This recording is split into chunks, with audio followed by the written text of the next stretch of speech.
যে ব্যক্তি মানুষ দেখানোর জন্য কুরবানি করে সে মুশরিক হয়ে যায়।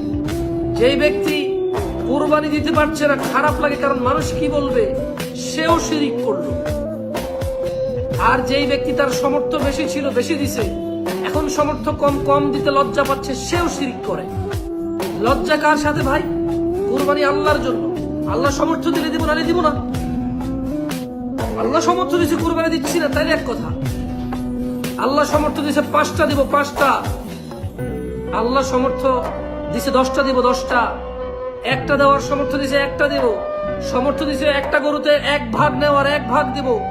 এটাও সামর্থ্য থেকে চলে গেছে, আল্লাহর পরীক্ষা, খালাস দিবই না এবং কোনো কষ্ট নাই। আল্লাহকে বলবো, ইয়া আল্লাহ তুমি জানো। সামর্থ্য ছিল কোরবান দিছি 5টা, সামর্থ্য ছিল দিছি 1টা, সমস্ত তৌফিক ছিল, সামর্থ্য ছিল 1 ভাগ দিয়েছি।